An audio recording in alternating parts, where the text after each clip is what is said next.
When I was a child of only 7, Christ appeared to me in heavenly vision and took me on a vast journey through time and space, and I saw things past, present, and things that are still to be.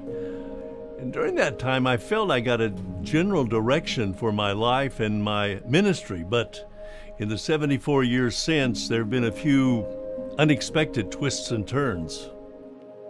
Beginning at age 7, Bob began to preach to adult audiences. The notoriety of a small child speaking with the authority of an adult attracted great crowds, and over the next years, he traveled across America in citywide crusades. At the age of 18, God thrust Bob into a ministry of missionary evangelism, which took him around the world in massive crusades. And then in 1965, directed he and his family to establish a ministry to the Muslim world of the Middle East. Perhaps the biggest moment in Bob's life, however, came when he was just past 50. While managing a Bible printing ministry called Life Publishers, Bob received a vision of Satan's plan to destroy an entire generation by attacking the children and youth of the world. What Bob saw broke his heart, and for days he was weeping for the next generation. As he sought God, asking how he should respond to the vision, he heard the voice of the Lord saying, "The only thing that overcomes lies is truth. My word is truth. I want you to take my word to the children and youth of the world, and you will do it through leaders." Where do you start when given such direction? I decided to get the names of the 50 most powerful leaders in every Spanish-speaking country. Then we embossed their names in gold on a beautiful Vita study Bible and began to present them, challenging the leaders to seek direction from God's Word. And then the invitation came from the Minister of Education in El Salvador. Could we provide God's Word to every child in every school of his country?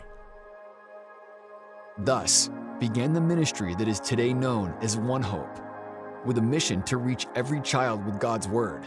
The first book of hope was distributed to every child in El Salvador in 1987. Now 31 years later, One Hope has more than 300 contextualized programs active in 122 countries. As of this date, over 1,300,000,000 have received God's Word. Through more than a dozen innovative mediums, each program uses culturally relevant and age-appropriate products to engage each child with the person of Jesus through God's Word. Whether it's taking the Bible app for kids to restricted and persecuted nations, or launching a leadership program in Africa, the heart of the message always remains the same: God's Word for every child.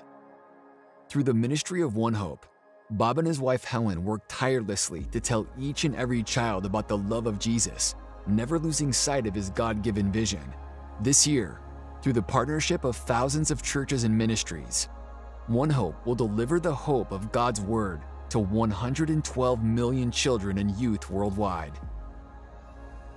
It's because of the faithfulness and dedication of church partners that the vision, God's Word every child, is becoming a reality. I think of the 112 million children and youth this year who will be reached with the gospel in a way they can understand, and it moves my heart. I see each of their individual faces, and I know all our effort is worth it for that one child who will discover Jesus for the very first time.